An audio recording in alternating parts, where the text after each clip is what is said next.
Welcome to the So Much More podcast, where we talk with people in the custom window treatment, soft home furnishings industry, and so much more. I'm your host, Ciel DeGuglielmo. My guest on the podcast today is Deb Barrett. She is an accomplished, prolific, and highly regarded authority in the design industry with a varied background and experience. A fascination with what's around the corner and the constant search for inspiration has led to her current roles in the design industry. As an award-winning designer and principal in window dressings, Deb Barrett has built a reputation for cutting-edge couture treatments and soft furnishings. As an educator, Deb is a recognized design authority and thought leader. She is a frequent speaker for a variety of industry events, and she has championed design education and innovation throughout her career, developing and producing CEU-accredited educational events under her brand.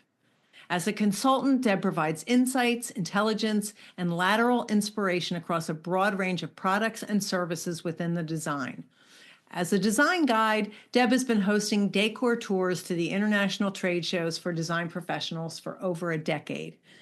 And you can hear Deb and Susan Woodcock and I speak about that in the Workroom Tech podcast that was released earlier this month. It's Workroom Tech 96, the Paris Decor Tour Experience. And I'll put a link to that in the show notes. I really hope that you enjoy hearing from Deb Barrett today. Deb, thank you so much for taking the time to be on the podcast today. I really appreciate it. Oh, so glad to be here. Thank you for inviting me. And I've gone from not having met you to now recording a second podcast with you. So this is a thrill for me. You were gracious enough to be on the Workroom Tech podcast with Susan Woodcock and I will put a link to that. Susan had just recently been on tour on the Paris Decor Tour with you, and that's what we talked about, and it was fascinating. But I wanted to use this opportunity to talk to you a little bit about how you got started in this business. Sure. And the many things you have going on in your business or businesses. You can clarify that for us. So for maybe the one person out there who doesn't know who Deb Barrett is, could you introduce yourself and tell us a little bit about yourself and where you're from? Oh, sure. So my name is Deb Barrett. Hello, everyone. Originally from Wisconsin, practicing and living in the Chicagoland area for longer than I lived in Wisconsin, but okay. I don't consider myself an Illinoisan. I consider myself a Wisconsinite. But anyway, Midwest girl.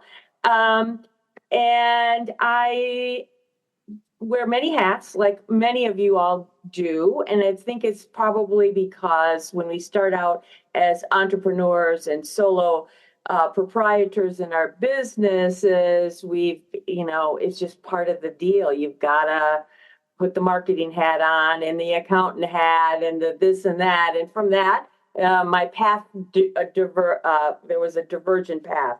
I have a clothing and textiles background, and have a degree in clothing and textiles and fashion, and started in the fashion industry, doing a lot of marketing in the fashion industry, moved into doing some buying. And then when I started having a family, decided to go out on my own and chose window coverings and soft furnishings. And so went into business for myself in 1989. So. To some of us, that is not that long ago, Deb. No, it isn't. It doesn't seem that long ago. I was thinking about that, writing the date down for something else earlier this week, and I went, oh, yeah, it has been a long time. Right. So what was your business model when you first started? Were you fabricating, designing, combination? What was your business like? I know, a bit of a misnomer, because everybody thinks I had a workroom. Never had. Okay. I do so, I think, pretty exceptionally well. I have a degree in it, and tailoring and all those good classes, draping, pattern making, are all in my sort of skill set and knowledge base. But I made the decision when I decided to go out for myself to really be designing, specifying, and installing, Okay. and having somebody else fabricate it. Okay. I didn't want to be a one woman show, so to speak. Okay. Well, and we talked about the number of hats Yeah. that some of us wear. That's Yeah. one It less was hat just for too you. much. Yeah. It was like if I'm at the table sewing it, I can't be out selling it. So what's the most, when you're starting out on your own, and it's a big risk because I came from corporate. I came from the corporate world, Mhm. right? Salary, got a check, had all these benefits, and then you make the jump as an entrepreneur, and you're like, okay, when's the phone going to stop? Is it going to ring? What happens if it stops ringing? So really, that played into it. I felt I was a better marketer and salesperson than I was an artisan at the table. Deb, that's such an interesting thought, though, because I think so many of us did leave a corporate background. Myself and some of the other people that I've interviewed, I left my full-time job to stay home with my first daughter. And after a few weeks of nothing but a tiny little baby and very little interaction with other humans, Know I that feeling? I thought perhaps I had made a very huge mistake, but I looked at what skills I had that I could use to make money, but I didn't necessarily bring my corporate hat with me when I did that. And it took me a long time to really learn that I was running a business and not a hobby, and that most people I knew couldn't sew. And so I had a skill and an ability that a lot of people did not have. And I heard that over and over again when I was interviewing people. So I'm always so pleased when I hear someone say, "All right, I knew that wasn't the right place for me." Yes, you had the skills, you could have done it, but Sure. you made the decision and the realization that it was better for you to be in a different position. Right. And part of it I think came from just um, osmosis. My family, has been involved in a family business. So I grew up in a family business, very entrepreneurial, if you will. And so I took a little tidbits of that and then kind of melded it with the corporate thing and said, um, let's see where it goes. Again, because I think also that was my most recent frame of reference was the corporate world, right? So it was like, okay, I can do this. I can, this Yeah. is what I would do if I was set, good, if I thought of my business as a corporation kind of scenario, Right, right? right. Kind of thing. But I love that you use the word artisan, first of all. Those of us who are fabricating, thank you for that word. But I also think that many of us come into this. Have you read the E Myth Revisited by Michael Gerber? Okay. Yes, I have. And actually, it's so funny you should mention that. I just put it into, taking it to my library as a used book kind of thing. So, But I think so many of us came into our businesses as the technician and mm, didn't realize how important the other two positions were. And at a right. certain point, something that we love to do, we have to stop doing if the business is going to grow to a certain point. There are a lot of people in this industry who are wearing all the hats and they're doing all the jobs and they're in a position that they're happy with and their business is Mhm. where they want it to be. But at a certain point, there are only 24 hours in a day, and a few of them at least Right. have to be spent sleeping. So we can't do all of it. Well, I think two things that early on that were said to me by a variety of people. So, coming out of the corporate world and working with, sales reps and vendors, and which I have a huge respect for those people because they taught me all I really knew when it came to the home store. Because again, I coming out of fashion and I got just plunked into the home store and was very upset about it when it first happened and thought, oh, what this is not the path I want to take, and never left it and fell in love with it. But was two things that they said were, get do what you love. The core of that business plan or the core of that is doing what you love. So then it came down to, is it sewing or is it selling and marketing? And so I found that the sewing was sort of the creative aspect of it, right? But the selling and designing I was drawn to that more. Doing, like doing what I love, I decided I could still kind of feed the sewing aspect of it and the artisanry, handcrafted aspect of it by developing a relationship with the workroom and coming in and saying this and that. Plus, the other thing is I could communicate with them. I'd say, I want this, I want a French seam here, and that we were on the same page, kind of thing. And I would be like, I was thinking we could do this or that. Is that going to work? And so that served me very well. Okay. And where did you find the workrooms who did the work for you, Deb? Oh, interesting aspect. So I am a huge proponent. I mean, I get that there's lots of people in this industry that use what I call production workrooms. I have nothing against production workrooms, but I have a huge amount of respect for that local independent workroom. To me, they're putting out the true custom and couture window covering and window treatments. And so I huge amount of respect for them. Actually socially met a gal and found out that we were on the same wavelength. She was doing window coverings. I was too. She had left a larger workroom and went out on her own. And she had been trained by this lovely, no longer with us, but a lovely Japanese woman. And she had taught her, all the couture technique and the interlining technique and all of that. So that was really interesting. And so we vibed on that whole aspect of it. Right. And so that's how I found her. And it was just through, social interaction at I think it was actually at a party or one of our rallies or something. Okay.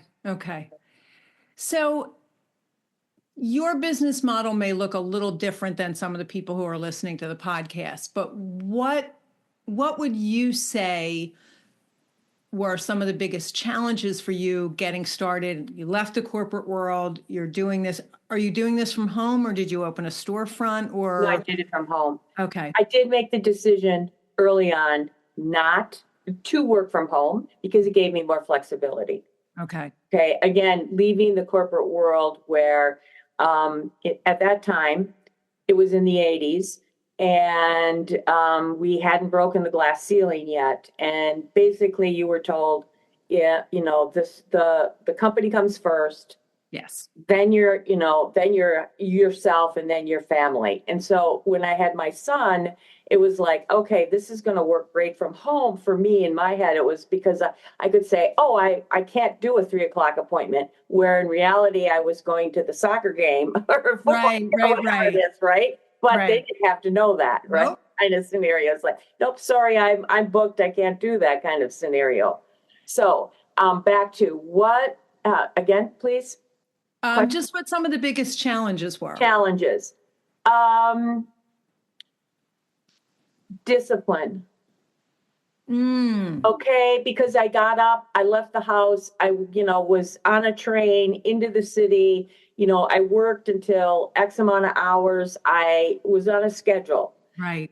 So the being appointment driven, I've been appointment driven all my life, so that's not a problem, but it was doing it, from home.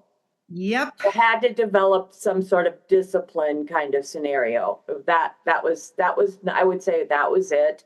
The other thing would certainly be, the marketing aspect of it, because you don't have the resources when you first start out, and I think that's why, everybody always says, oh, the interior design business, the window covering business, whatever it is all referral business. I don't need marketing, but you got to start somewhere. Right. And what happens when, your client base or your quote unquote ideal client, moves on, isn't there anymore, the market changes, because of the area you're in or whatever it might be, you've got to have marketing. So I think that was a big challenge, is how do I market myself?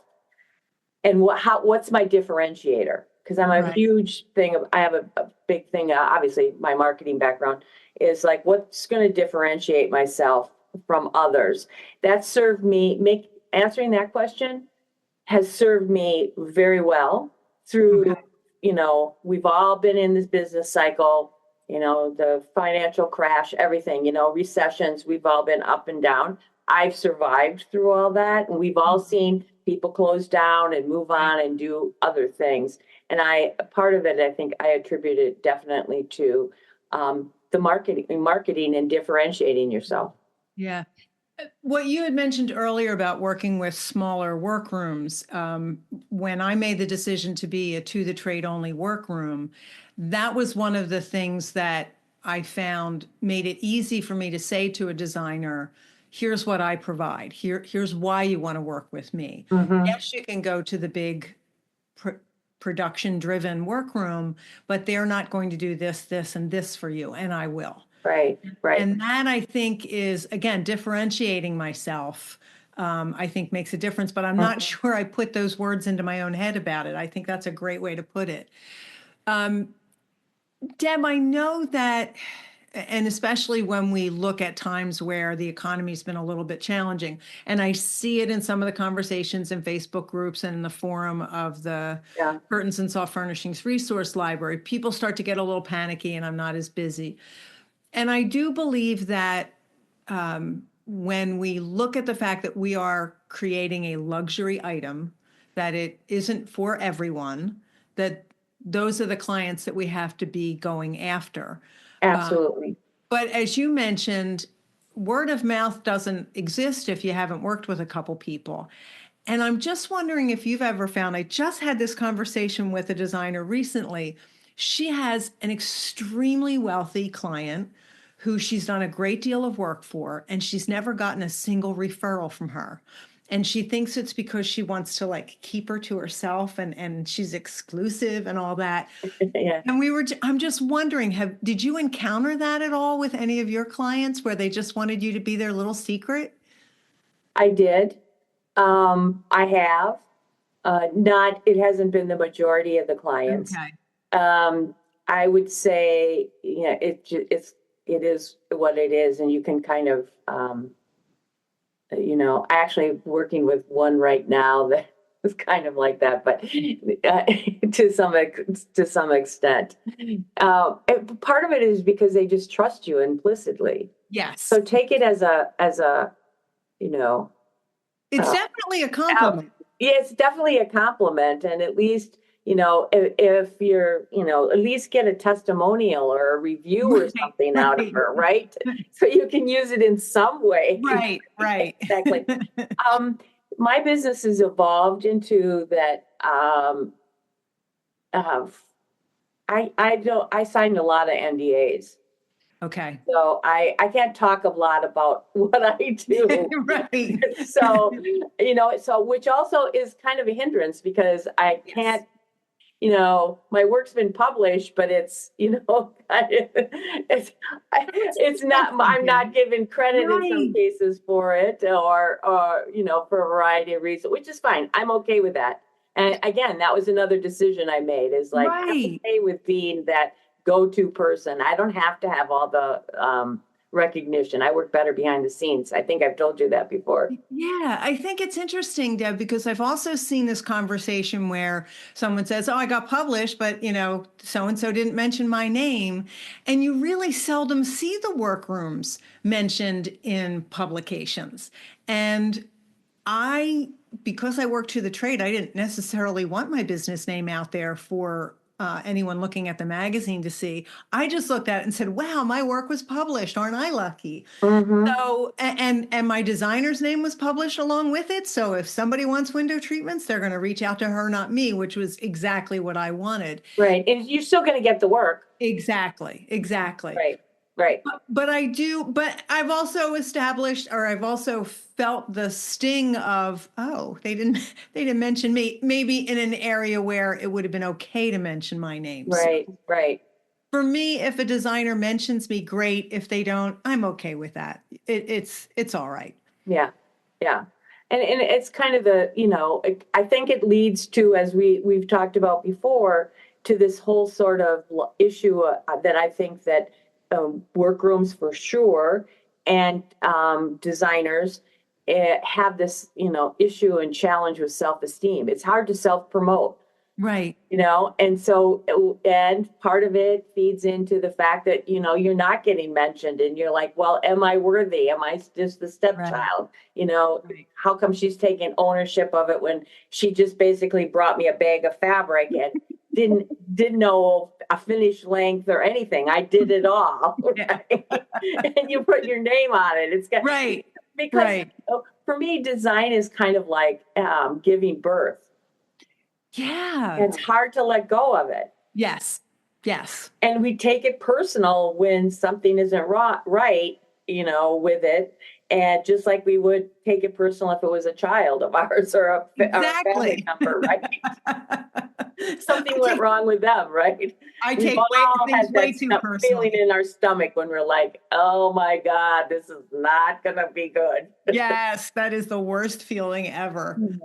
So, Deb, your business has changed and evolved. Yes. You are doing a lot more than, I don't want to use the word just because already the business is a wonderful business. You're designing and Mm-hmm. specing window treatments and soft furnishings. But then you went into the travel business. Well, before the travel business, I actually got in the speaking and the strategy and education Okay, business. I wasn't sure what Yeah, yeah, order yeah. that was. So So, and let's then go the with travel education. business kind of came at the end, or and then now simultaneously. But as I was designing, when my business was primarily, let's say, 90% was 90% was residential, another 5% was commercial, and just through that, as you start building, a clientele and a reputation and things, it started just organically flipping to where I had designers reach out to me who were like, you know what, I don't know a gosh darn thing about window coverings. And Nor were they being can you taught. help me? Yeah. Right. Or because just being in the business and meeting different people and I'm a connector. I'm always interested in meeting new people and connecting and reaching out to new resources and sources and things. I started having acquaintances, designer acquaintances, and they're like, "Oh, you do window treatments? Oh my God, I have a job coming up right now." Right. Kind of thing. Can you help me out with it? And then so it evolved that basically my business flipped to, you know, designer 80% and maybe 10% residential clients or 20%, it evolved up to where right now it's about 80% of designers, probably another 10% residential, and then, well, let's say more, yeah, maybe 5% in commercial, soft commercial, Okay. so that kind of thing. So, but that just organically happened, and and I think we've all gone through something similar where the paths Right. Right. diverge. You know, So, how did you start to recognize that there was a need for more education, and how did you go about getting your educational package together? so um, the first way was how clueless the designers were that were coming to me. And actually a combination of that and then having clients who had worked with designers and had bad outcomes and Mhm. then would call me in on their next project or whatever and say, I need to take over the handling of the window coverings because I'm not happy with what you did before.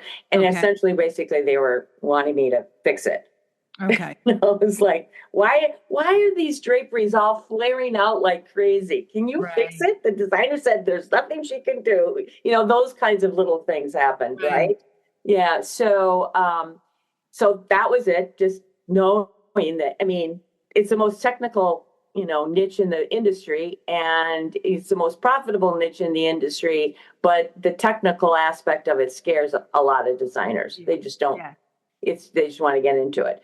So, and then simultaneously, I had made a decision really early on to enter design competitions as a marketing tool. So Okay. that one of my differentiators was to be able to say, I'm an award-winning designer or Right. award-winning workroom or whatever. At that time and place, that meant something, Mhm. to my clientele. And so with that, I've told this story before. I entered the vision design competition, and I won it 5 years, 6 years in a row. An award of excellence at that time. And Grace came to me and said, "Please don't enter the design competition." And I was like, "Okay." And she said, "Would you? But what I would love you to do is talk about, why you think you were successful, and Okay. how to go about doing it, because there's good and bad and not a whole lot in between sometimes, and understanding how to enter a competition is really a big part of it, of winning it." Mhm. And so that sort of kicked me off into the speaking aspect of it. Okay. And then from there, it was like, oh, well, I enjoy this. Let's figure out what other topics can we do.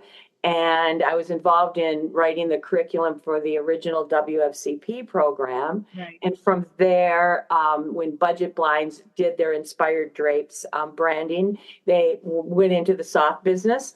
At the Mhm. time, Tracy Chrisman, who is now the CEO of Budget Blinds, asked me to come and write the curriculum. And so Okay. I trained all the Budget Blinds franchisees. And Okay. then from there, it moved in things, other design topics. Got involved with what's called the IDCEC, which is the Interior Design Council, Continuing Education Council. I'm a CEU provider. I was a member of the Mhm. board of directors. I also belong to a home furnishings organization called With It, which is women executives in the home furnishings industry, Okay. and did some education and educational aspects with them. So it just kind of, and really, education and connection, or being a connector, or, if you, again, talking about books, if you've read The Tipping Point, Yes. and the Maven, the connector kind of thing. So I think connecting and education are, very similar. Agreed. Yeah. Right. And so that's kind of just evolved into that. So then from there was doing educational things, and then the travel aspect happened. It kind of Okay. came out on board. Well, and we did talk about that on the Workroom Tech podcast about how Yes. you and Susan Right. Shears developed that, and you were roommates and going, hey, we could do this. Exactly. We could do this with the travel. But a part of it was too, because when speaking of that, Susan and I were traveling together, it was because I was speaking and doing these educational things. So I was going to the markets, seeing what the trends were. I was Right. doing trend strategy for manufacturers and things like that. And so then that grew out of that. So, Yeah. organically again. I do love that aspect of when you take a look back and see how things just sort of developed a certain way. And there's this little piece of it that didn't make sense at the time. And then you look back and go, oh, well, now I get Yeah, it. exactly. Exactly. I know. So, Right. when did you develop the window treatment certification course? I developed it. It will have been the course as it stands today is 4 almost 4 years old. Okay. But Okay. I was doing aspects of it in smaller chunks. Right. Maybe a super session that was 3 hours, or and what accelerated it basically was COVID and online learning. I was doing Okay. online learning and things before, but then everybody was online, and it was the Right. only way you could do it. And you know how that is, just exploded between podcasts and webinars and all that kind of stuff. So it was like, okay, let me figure out how to again differentiate this, because there was it was only a couple of people in the niche prior to the COVID, and then now everybody had a podcast in the design niche about something, or somebody Right. was wanting you to talk about something, whether it was IIDA or ASID or whoever it was. So I developed the curriculum as it stands now. Okay. I want to jump in and take a moment to thank the sponsors who make it possible for me to bring you the podcast each week. My sponsors are people in the industry that I have personally had a connection to, purchased from, or used their services. So it makes it really easy for me to tell you about them and the great things that they have to offer. Because I feel so strongly about education in our industry, I'm thrilled that as the owner of the Curtains and Soft Furnishings Resource Library, I can use the resources of the library to help support the podcast. The library hosts the industry's largest curated collection of educational resources for the custom home furnishings professional. Membership to the library gives you access to a wealth of downloadable reference materials, videos, live events, as well as a community of support to help you develop your design, sales, and fabrication skills, and to grow or start a business. Join the library today at csfrl.org. Angels Linings would like to invite you to become part of their family. With reputable lining comes exceptional customer service. Trust them with your linings like I do. You get 2 Tootsie Pops with every bolt of lining you receive. For smiles, satisfaction, and a sugar kick all around, call Angels Linings at 1-800-450-9368. The Workroom Channel is the premier online training provider for professional fabrication skills. Go to theworkroomchannel.com to browse the selection of anytime access courses created by industry experts. Watch detailed demonstration videos, download companion materials, and participate in private course discussion boards with your instructor and classmates from around the world. Start your course path today at theworkroomchannel.com. If you've listened to the podcast, you know how much I've learned from Michelle Williams. And I think most of my guests have mentioned taking at least one of her classes or gotten coaching from her. Her business is Scarlet Thread Consulting. Michelle loves to work with creative business owners to help them understand all aspects of their business and to use their gifts and talents to make it profitable. Michelle is a strategic profitability coach certified in the Profit First methodology, and she can be reached at scarletthreadconsulting.com. I've also mentioned my membership with the WCAA, and I'm now a gold level sponsor, where education, networking, visibility, and industry discounts are just a few of the benefits that are offered to our members. The Window Covering Association of America is the only national nonprofit trade association that's dedicated to the window coverings industry and the dealers, decorators, workrooms, designers, and installers that make up our membership. Join today at WCAA.org. WCAA, where you are never in business alone. I've also been extremely fortunate to be able to work with Merrill Y. Landis Ltd. It's a family-owned and operated custom workroom and product distribution company to the trade with over 70 years of experience. And in addition to their custom work, they offer a wide variety of decorative drapery hardware. They offer stout and flare 21 fabrics. They have Roman shade operating systems and assembly kits. They have motorization and workroom supplies, and they serve both designers and workrooms. And you can check out the MYL Advantage at mylltd.com. You've talked a lot about your love of everything that you do. Have you ever considered quitting? Have I ever considered? No, I know. No, actually, it's funny because often talk to people in business coaching about, one of the things that you don't think about is an exit strategy, right? Because you're so down into the weeds day to day. Oh crap, And my family keeps saying to me, so like, have you, when are you going to wind down, and when is all this going to happen, and what does it look like for you?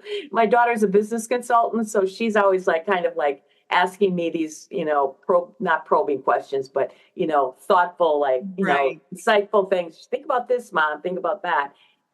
So no, I really haven't, and Okay. and I think I have no intention of quitting, retiring as it stands right now. I love that. Deb, I was sharing on a podcast not too long ago. My husband and I were meeting on Zoom with our financial advisor, and she was asking Bill some questions. And then she turned to me and she said, Seal, when are you thinking you'll retire? And I was like, I wasn't. I know, right? First of all, I don't realize how old I am half the time. Secondly, I'm like, oh, shoot. Yeah, I guess I better. And I had attended, Janelle Deck did the Workroom Endgame class at the Custom Workroom Conference several years back. And it was great information, but I wasn't even like, it was the right time to take it because I wasn't thinking about it yet. Right. But even still, even beyond that, it was still, when she asked me that question, I was like, I thought we were talking about him, not me. I know. Well, as I said earlier, I'm so appointment driven. Okay. So there's a big fear factor for me that it's like, okay, am I ever going to get off the couch when I don't have to do or be, or I've got everything on my list? Right. Because I'm a list maker too. And I'm like, okay, so that's probably the biggest fear that I have is like, okay, what's going to happen? What's this going to look like? I'm not liking the way this is going to look, right? And then I also think that, some, people have said, oh, well, just dabble here, or do a little of this and do a little of that. And you know what? I think that if you do that, only, let's say you're only involved 20% of the time or whatever, you soon become irrelevant. Right. And I don't want to be irrelevant. Gotcha. Kind of scenario, right? A terrible analogy, but I'm a huge football fan, and I'm a huge Wisconsinite Packer fan. I'm an owner. Anyway, I just was reading today that the Jets have let Aaron Rodgers go, and it's kind of really sad because it's like, obviously he's not relevant for where they want to be anymore. Right. I get that. And here is this future Hall of Famer that's kind of like been, you know what I'm saying? Yes. It's like a hard way to, he didn't go out on his own terms, which is kind of sad. Now somebody will probably pick him up or whatever, but But he didn't get to choose it. And that, I can totally relate to that irrelevance. And I'm not a huge football fan unless my team is winning, and I live outside of Philadelphia, so go Birds. Well, yeah, no, hey, listen, you're riding high right now. I listen. They played us really tough twice this year. Yeah. Oh. So with all of that in mind, and I can completely relate. I've said to my husband a couple times, but what will I do if I'm retired? What is your definition of success? You know what? I don't, I've been asked this before, and I could give you some sort of, pat answer or whatever I think it is. I really don't define it. Okay. Because you know what? Then that it sets a bar, right? And then, I don't know. It's like, what happens when you achieve it? Mm-hmm. You can always strive for more or whatever. But to me, it's like, it's a sort of, murky, ambiguous kind of thing that I'm always trying to strive for. And that's what is probably part of my drive. Right. Right.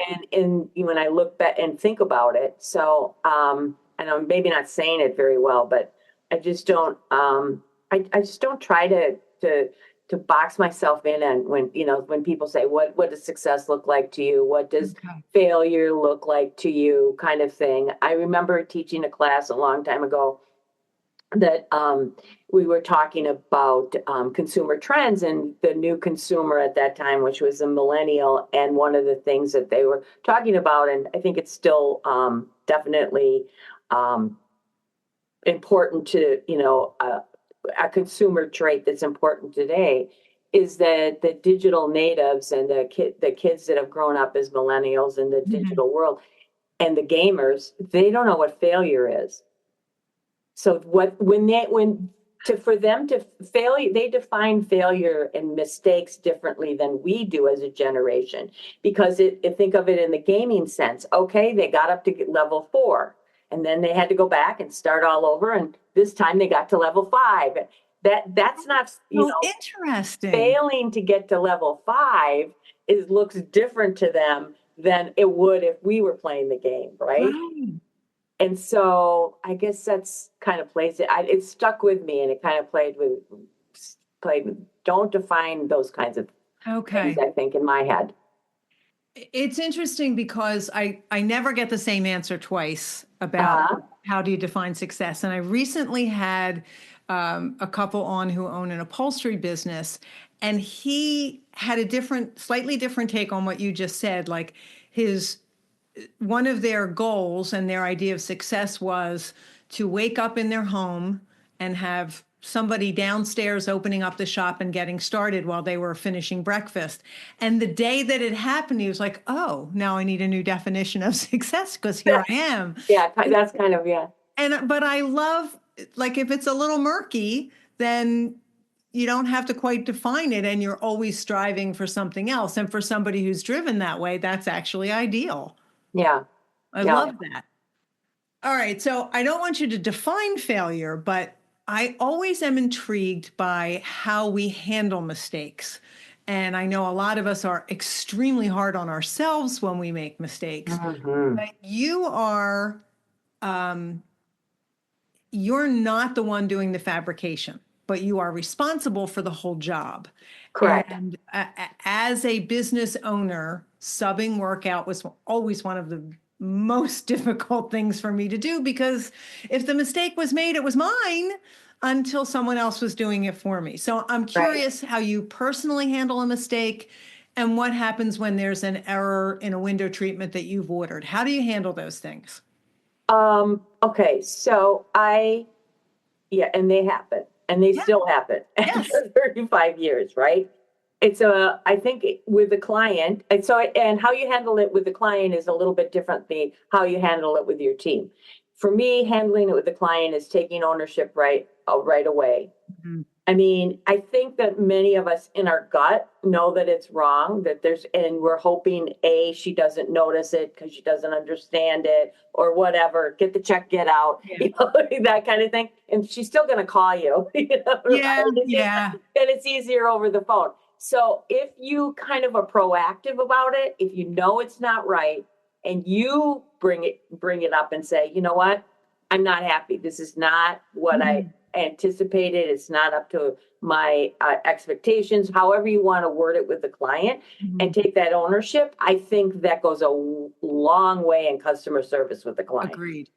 And I often kind of follow up that conversation, or somehow in the middle of the conversation with the client, say something to the effect that these are couture window coverings.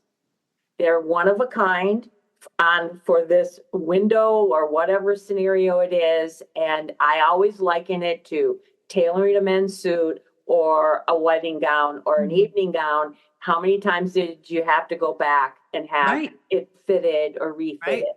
So it's not the end of the world. Right. We'll get it ready. And if at all possible, I try to take everything down. Okay. Because, I mean, even if it's something that's going to be, I, I kind of in my career, not struggled, but yeah, kind of like I've gone back and forth with this. Do I leave stuff hanging up there and then get it fixed on site? or is that going to lead to more problems? Or do I take everything down so she's not looking at it? But yeah, she is looking at the rods without the rings. And, Right. I'm overthinking, I'm an overthinker. Oh, not me, And Deb. I'm a worst case scenario person in the, I'm going to like which I think is also helpful for me is because I immediately go to, I'm thinking of all the ways something job can go wrong. So then it's easy to kind of like, okay, in your head, go through the steps. What am I going to do to make this right? Right. Right. Yes. Because you've already kind of overthinked it, and your adrenaline's kicked in, and you've gone to the thing. With the team, again, it's if it's something where it was on the work order and it was just somebody was having a bad day and it didn't get picked up, or they didn't pick up this note or that note or whatever. It is what it is. It happens. Just fix it. But we've often, you've been met with, angry designers that belittle you and berate you at the beginning before you're like, before you even could say anything, right? Right. And I've had that happen with workrooms too, and on the workroom side. So I think that it's just like, I just kind of go in there and say, okay, don't worry, how can we fix this? Do I have to order more fabric?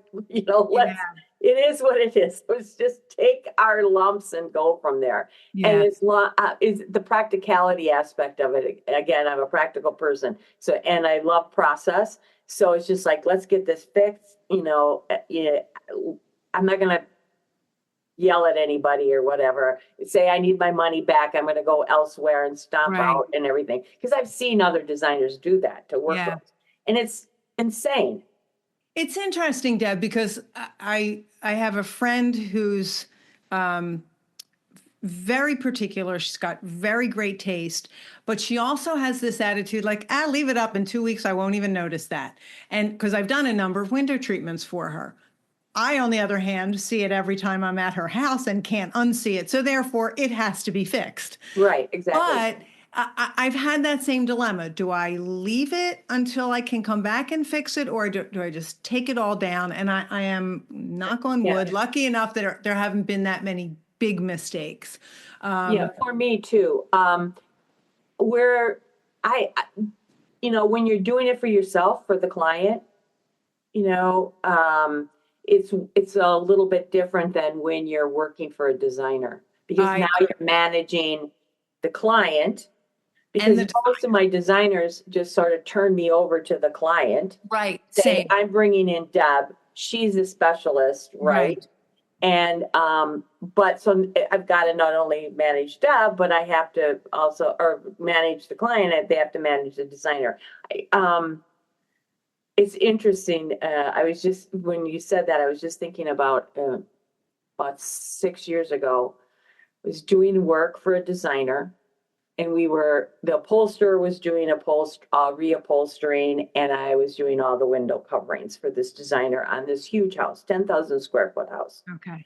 And it was a upholstered settee that was like 60 inches. And it had a tufted back. So it looks kind of like a Chesterfield scenario, right? Okay. Printed chintz. Oh. Slab, one cushion. And of course, the fabric's 54 inches. And the cushion is 62 or whatever, right? So we pattern matched the two seams on either side. And the client went ballistic and said it was done incorrectly, et cetera, et cetera. So the designer called me and he was ballistic. And I'm like, wait. Let me explain this to you. How did you want me to do this? Because if I had railroaded the goods, the flowers would have been in the other direction. Right. So this is industry standard, blah, blah, blah, right? So I was just thinking about that now. And in the end, I mean, it escalated to the fact that she fired me and said, come and pick up everything, bring everything back that's in the workroom and half done, whatever, and bring it all back. And so I was doing that. It was during install day. and I brought everything back. And at the end, she gave me a big hug and told me how fabulous everything Oh was. my goodness. And she hired me back. But what Wow. I realized at the end, it was like the first time that I really had that was really a bad one. And I was like, okay, what happened here? Because I'm living in an alternate universe today. What? And the designer was, so disappointed in me and blah, blah, blah. Anyway, when I look back at it, she was having some medical issues. Oh, And, and I think it was obviously traumatizing. And I think that the one thing she could control was the upholstery and the window coverings and her decorating. She right, couldn't control what the outcome was going to be right, and the other issue, but she could control this. And I just happened to, if it wasn't me, it could have been the tile guy. It could have been right. the countertop guy, right? Kind of thing. But that's And so, after she kind of we talked it through, we said this, I apologized, and I wasn't, and then I think she was like, in her head going, why am I acting this way, kind of right. thing. Right? We just never know what someone else is going through, for Yeah, sure. yeah, yeah. And it's so funny because I've had really mostly great experiences with the clients and with the designers that I work with. But I Uh-huh. did have a situation where I was doing some work and some things were being moved from a previous home and they were being Mhm. reused, and some were store bought. They were decent quality, but they were still not custom pieces. And I was working with an installer, and I was told to hem a pair of ready-made panels. I was given the length. I was told where the hardware was to be installed, and they were somewhere between a puddle and a droop on the floor. Mhm. And the installer got done. The homeowner came home in the middle of it, took one look at these panels, and started screaming about how they were wrong. And I said, I'm so sorry if there's been a miscommunication. And I mentioned the designer, and she looked at me. She said, well, who's paying you, me or the designer? And actually, Yep. it was the designer who was paying me, but I didn't say that out loud at that point. Exactly, I just right. zipped my little mouth. But she was very aggressive and very angry, and she stomped out of the room. And the installer literally came, and I had never met him before. Came over, took me by the hand. And he said, "Are you okay?" Yeah, So exactly. I knew all the agitation and the sweat on my part was not an overreaction. Talked it through with the homeowner. We got it figured out. I'm driving home, probably 10 pounds lighter from the sweat. And the designer calls me. She says, I don't know what happened, but she loves you. I'm like, did a different client call you? Because that's not the That's experience. not how I remember it. I know exactly. I was like, oh my God, yeah, it was so. And I went back many times to that house. So, Yep, yep. I have two. Then yeah. that project turned into what I thought I was returning everything, turned into like a 4-year project. Wow. We were actually reupholstering pieces that we had, the first pieces we had upholstered, because she was tired of them after 4 or 5 years. And so she was reupholstering. Wow. I know. So I'm like, yeah, sure. Okay. I mean, whatever you want to do. Deb, we mentioned books a little bit, but I'd be very curious. Do you have any specific business books or other kinds of books or classes that you've taken that have significantly impacted you in your business? Oh, that's a great question. I went, well, classes, early on, when there used to be Wow Windows and Mhm. Grace was doing the regional programs before IWC, where she purchased IWC, et cetera. Took some great classes on business from the likes of Joanne Brizette and Sally Morris, and on the installer side, you'd had Lamar Griggs. That whole aspect, though, anything that was by any of the three of those people, because they were so crazy knowledgeable. Mhm. and they about everything, right? Books, business books. I read a lot of marketing and trend books. So, like you said, Tipping Point.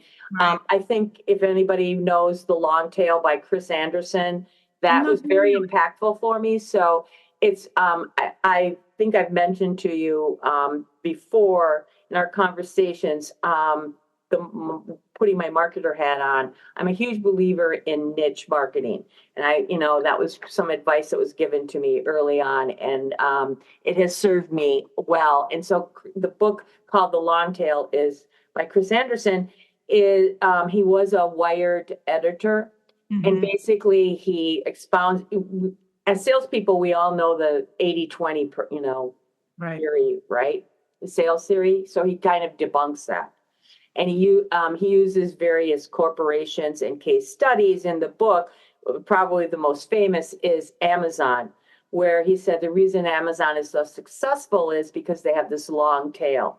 80% of their sales are not from 20% of their customers. It's all these little niches. It's like you knew when you could go to Amazon, if you were a Civil War buff and you liked a certain general or whatever, you could find a book or a paper or something on him. If you were Gotcha. into Japanese anime, you knew you could find it.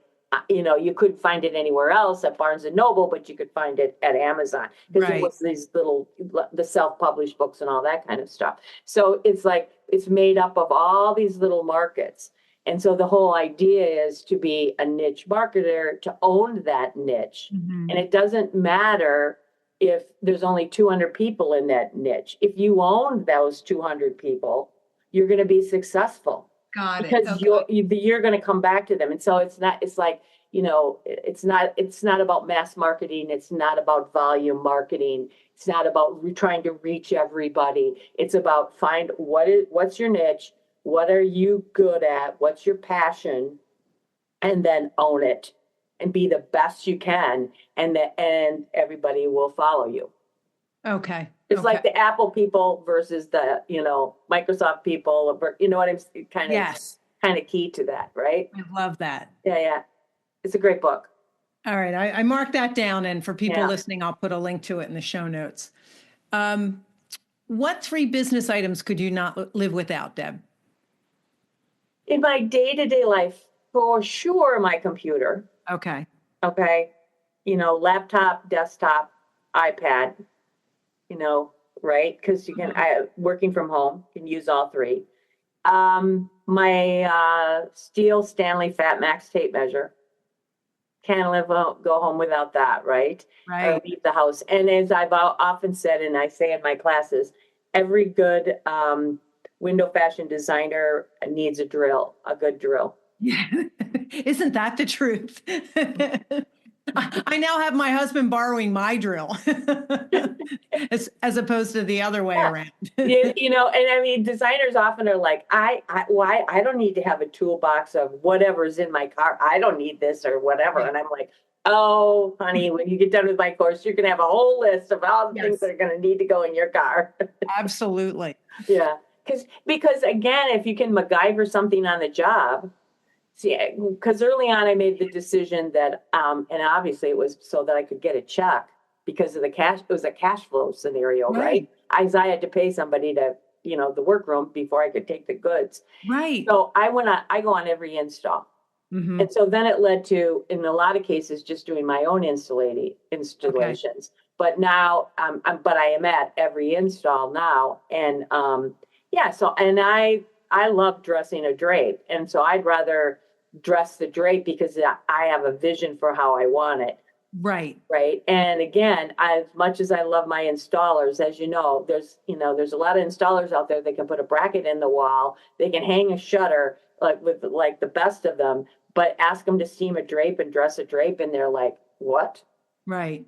Right. I don't need to do that. Oh yeah, you do need to do that. I see that often on Facebook. Everyone's like, or the installers are in there. Oh, I never steam a drape. And if I do, I'm charging like blah, blah, blah. I'm like, oh, that would not go over with me. I mean, granted, there are fabrics that shouldn't be steamed, but you still need to dress it. Still needs to be dressed. And I have an installer who is an incredible dresser. I just, every time he installs my work, and I attend all of my installs.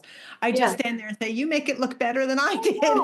Right. Because we're only, I always say I'm only as good as my team, and that's my installer and my workroom. Absolutely. My seamstresses or my cornice maker or whoever it is. I'm only as good as they are. Right. So. Deb, what do you do extremely well? What do I do extremely well? I think I wouldn't say I'm a perfectionist, though I am a Virgo, but I'm pretty good at organization and prioritizing. Okay. Okay, those are I good. would say I do that pretty well. Okay. I also procrastinate. I work better under pressure, don't we all? That's a skill set that I'm perfecting. No, I do work much better under pressure. Okay. Well, you said you're appointment driven, so that would make. Yeah. What do you not do so well? Oh, what do I not do? The admin stuff. Okay. The stuff, I love writing work orders and that kind of stuff. It's the peripheral stuff. It's the, entering the checks in the ledger and the, all that kind of crap. Like, okay, like this is the time of the year where I need to go out and get in quotes on, car insurance or whatever. I hate that. Yeah. Not my favorite either. Yeah. So I probably don't do that well. The other thing I don't do well is I'm a bit, I think women is a, gender maybe more about being a people pleaser and a compromiser. Yeah. And so I don't say no as much as I should. Okay. I don't think you're alone with that, Deb. Yeah. No, I know. Right. But it's like, you want to please everybody. Customer's always right. Yeah. So I don't say no. Yeah. And so I get myself, I end up getting myself into, like, why did I take on this? kind of thing, and then I'm like, well, I can't be, complaining about it because, I did say yes. So. What about you would surprise people? This is easy. Okay. I ride Harley Davidsons. Really? I'm a hog owner, yeah. That surprises me. I would not have guessed it. But you're not the first person to surprise me with that exact statement. That's awesome. Yeah. Do you get to ride often? Not as much as I used to, but yeah, I do ride. I still do ride. That's awesome. Yeah. What do you love best about this business? Oh, the business. The people that are in it. Okay. Everybody is so incredibly talented in their own way. I love that. I think, and how that translates, whether it's, fabricating something, whether it's, installing it, whatever it is, right? Yeah. Everybody has incredible talents. And so I do enjoy being a part of that. Okay. And I think the other thing I love about it is the process. Okay. I'm a big research, discovery, process person. Okay. So, and that's drove me to travel, and that, so I think that makes me a happy camper. Okay. What do you like least about it? Oh, wow.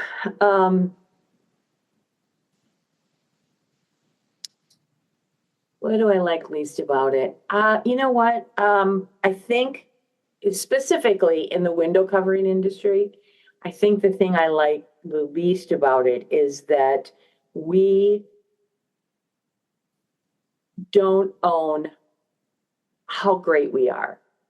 We allow ourselves to be treated like the stepchild in the industry, just because, for lots of different reasons, that sort of systematically becomes, I think what happens is is then we see a lack of innovation. We see a lack of we think about it, like when you think about the mattress industry, right? Nobody likes to really buy a mattress. We never like to go lay on a mattress and buy a mattress. And then, a disruptor comes in, and Casper, and completely changes the way we think about buying a mattress and what it did to that industry. And I think that we're open to that. I think in the next 18 to 2 months to 2 years, we're already seeing signs of it. And we're going to lose, somebody's going to come in and just take it over and then do something disruptive to it. And it's going to really change the way we all do business. And a lot of people are going to be without jobs and leaving, and it's going to be interesting. Okay. If that makes sense, that's kind of big picture.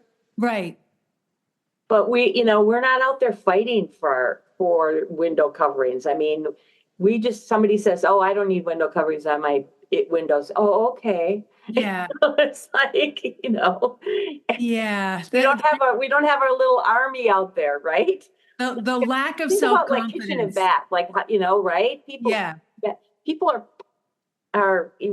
we got to make window coverings cool again. And I think, to your point, I see a lot of the lack of confidence. I see a lot of people like, well, I can do some of those things. So I'm always excited when I see newer people coming into the industry who have a sense of self-confidence and are like, well, I don't know how to do it, but I can figure it out. Or I know where to go to find out, and things like that. So right. Fake it till you make it. That was one of the pieces of advice I got when I started. Yeah. You'll learn how. You'll figure it out. Just tell them you can do it and do it. Yeah. I think so many of us have walked away from a meeting with a client going, all right, I have no idea how I am going to do that, but I got to figure it out now. Right. But there was a time frame, and I get it, because when, where it's everything's secular and on the trend curve and everything. But I just feel like that we kind of left it. It's like, okay, we're in this industry, but we're not, maybe it's a pride thing. There just doesn't seem to be a sense of pride about it, kind of scenario.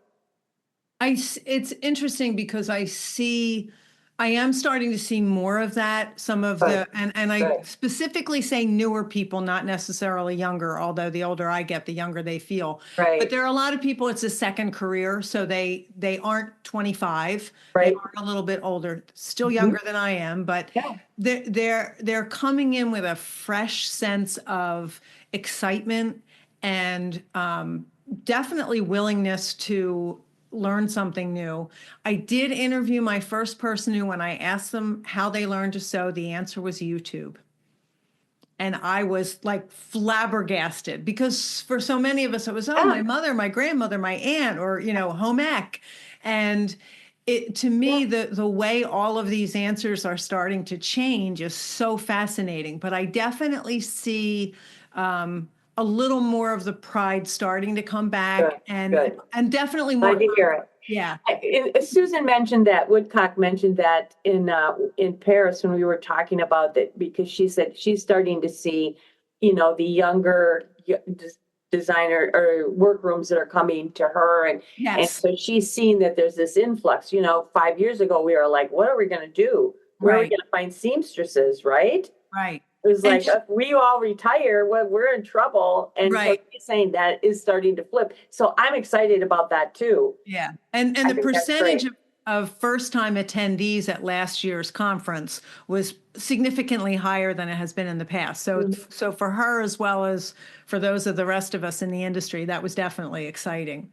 Yeah. So, once we're all educated, I think, to the education arm of this conversation scenario is that, we have to go out there and tell our story. What is a custom window covering? Right. We've allowed other people and other industries, and not even in industries, to define what a custom window covering is. Right. And, you said earlier, it's definitely high end and we need we need to treat this as a luxury item and it's hard to find who that luxury client is. Well, part of that is educating the client that what her idea of what custom is not really custom. Right. Right. Absolutely. And we got to take ownership of that. We have to be in there, a bit aggressive about it. And maybe that's taking on some of the social media influencers. Maybe that's coming back and saying, wait a minute, community notes. I want to tell you, no. That is not the way that's not the way, that is not what that's called. So recently it was, things do a little surge. There was a little reel of a woman putting grommet panels, obviously store-bought, with empty toilet paper rolls in between the grommets. And I had at least 2 friends send it to me, privately on Messenger. And then it was in one of the Facebook groups. And I couldn't help myself. If somebody posts a picture and like, whose work is this? It's terrible. I don't agree with that. I think that's a terrible thing to do. I agree too. I'm not saying that to diss people's work. No, absolutely I'm not. talking about getting rid of the misinformation. Like toilet paper rolls in between. Yeah. But literally, Deb, there was a little piece of toilet paper hanging off of one of the rolls. And I was like, well, that makes it extra classy, doesn't it? Yeah, exactly. I just couldn't help myself. Oh my God. Or like, I love it when they say, so top stitch the side hems. It's like, I know. My whole body stiffens up when I see that. It's like, no. Or I know. Or, I mean, customers tell in the surveys that I've done, and I typically do once a year, do a pretty extensive consumer survey. Mm-hmm. And because actually teach a class on how to find the luxury client. Anyway, what they tell me is that if they had known certain information about the window coverings, whether it's a color or a style or this or that, they would have purchased that and they probably would have paid more for it. But they, when you think, but they were never given that opportunity. Right. Because they're looking on a website that is only offering grommet pads. Or even through us. Think about it. Or even from us, you're right. Now that custom window treatments have become, in some categories, a commodity, right? And true soft is really, in my opinion, probably what's custom about it. True custom. But, for example, in color, they'll say, oh, if I known I could have bought those cellular shades or those shutters in a color, I would have bought them in a color. But they told me I had to match the trim or that. And it's our like never ending cycle that we get in and we pull our go-tos and our books and we get lazy. Right. And I don't mean when I say we, I'm talking, universally. I know there's some of us aren't that way, or there are people on this podcast listening that aren't. I'm generalizing, but we do tend to get lazy. The other thing that makes me so, I see some of these questions on social media and basically designers are crowdsourcing their designs. Yes. It's like, here's a picture of this, whether it's a window, whether it's a bathroom, whatever it is. What should I do here? The customer wants this and this and this and that. And then 30 people come in and somebody even does a rendering for her. And I'm like, what? Stop that. And I'm thinking, do you know who the client is? Do you know what they want? Or this is your go-to response for that? Right. And so back to, it begs the question, is it really your work? Workrooms have struggled with that, over since the beginning of workrooms and of time. It's like you brought it to me on a napkin and I told you how much fabric and, did the whole thing. And then it's like, now it's your design. Right. kind of thing. That's a big struggle. So it's kind of like the same sort of scenario. It's like, do the work, do the work, open the account. Right. Yes, you're going to make mistakes. It's okay. Yeah. And I don't mind answering questions, and I am a firm believer in sharing. Right. Some of this is oversharing. They need to, I mean, how do you learn? If And somebody it's else did it. interesting. I when people come into the forum and they're asking questions, and I've done it where I've said, this is the window I have to deal with, and here are the things. I don't know what to do. What ideas do you have for me? That's one thing. I was gonna But say, that's one yeah, thing. yeah. I mean, this I'm stumped. I don't know how to handle this Yeah. problem for the client. I do it every week in the window treatment course, and I love doing that. Yeah, yeah. But it's yeah. Send me your ideas so I can go back to my client and solve Well, their problem what for them. but you also know it's more than just send me the ideas. Then they also want to know, they want to know fabric and yardage and how long should I order the rod? And it's like, how many rings do I need? It's like, hello. Yeah, I've seen that a couple times where I feel like um, it's again, I feel like social media has changed so much for us. People will go into the forum and they'll answer questions for people, but I've seen that on social media where it's what they ask one question, then every time they get an answer, there's another question. I'm like, well, do you know how to spec window treatments? Or you like, and if you don't, that's okay. There are plenty of places for you to learn how to do that, but you're using the resources of the people around you, and it isn't your work when you've done that. Yeah, and I always wonder, I always think to myself when I see that sort of trail on the feed, Mm-hmm. it's like, okay, like, is this a customer? Is this a DIYer that's, a wannabe designer? Right, right. I mean, I don't know, or often, not often, but once in a while on some of the forums, you'll get somebody who will ask a question anonymously Yes. about how to do or whatever. I'm always like, yeah, not, I mean, I don't know who you are. So, Not entirely comfortable with that. Yeah. well, yeah, because Yeah. again, I'm on a lot, probably, maybe, I'm assuming I'm on more designer Yeah, probably. websites, and I mean, some of it, not even in window coverings, I mean, it's one thing to ask where can I get the source for this or that? Right. But as you said, it's like, wait a minute.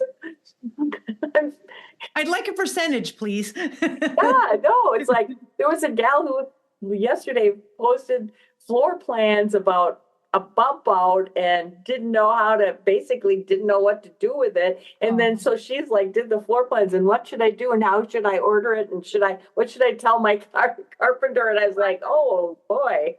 Wow. And That's a different level of confidence though, because I'd be afraid to come onto a group like that and say, I have no idea what I'm doing here. you'd be surprised. There's a lot of people that answer those questions. So Wow. I mean, and a lot of times I answer the questions, but I just think as a general observation, it doesn't do us it does us a disservice Yeah. because it dummies everything down. Right, right. Okay. So now all of a sudden, if you're, big picture, custom is really made to measure. Let's be honest. Right. Right. You still have limited options. You're working off charts. You can only get 2-inch banding and you can only put it on the edge or in 2 inches. Right. That's not a custom. Right. As opposed to working with a workroom who will give you ideas and help you decide, or you're experienced enough that you know how you want it to be. Or say to you, oh, by the way, the 4-inch trim or the 4.5-inch tape trim that you just chose isn't going to fit on a 3-inch overlap. Right. So how's this going to work? Right. and again, that's an area where if it's sent to a large production workroom, they won't even do it. They're not even going to pay attention to the fact that it's not fitting where it's supposed to. Nope, they're just going to sew that baby on. Yep. So Deb, we talked a little bit about you not retiring. I ask this question frequently. Where do you see yourself in 5 years? Oh, where do I see myself in 5 years? I see myself doing something similar to what I'm doing now, still being a design guide to around the world and to the world's market in the decor tours sub brand, if you will. Teaching, doing a little bit of design work. Those three things make me the happiest. Okay. So I yeah, love I probably do. it. Okay. My kids might not see me there. I'm not asking them. I'm asking you. I know. Yeah, no, I think probably doing very similar to what I'm doing now. Okay. I will direct people to your website. You have a Facebook page and an Instagram page, correct? Correct. Okay, I will send people to that. So my last question, Deb, is what advice would you give to someone new in this industry or someone who's been in this industry for a while? You can't be all things to all people.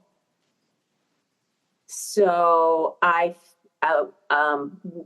what, again, back to the whole niche thing is find your niche, find your passion, because it's going to make you get up in the morning and, continue to do what you love. And then, so find your niche, find your passion, and be the best you can within there. I love Because that. you can't be all things to all people. That's great advice. I love that. Thank Deb, you. this has been an absolute pleasure for me. Thank you so much for taking the time to talk with me. Thank you. It was really a fortunate coincidence for me to be able to talk with Deb twice in the same month, as I had recorded the Workroom Tech podcast with Susan Woodcock and Deb, and that was released earlier this month. But we did not touch on all of the things that led to where Deb is today. So I was really happy that we got to do that today. And I loved hearing her insights on the industry and what she sees and what she's looking forward to in the future. So I really hope that you enjoyed hearing from Deb today. Thank you so much for listening. I hope you have a great day.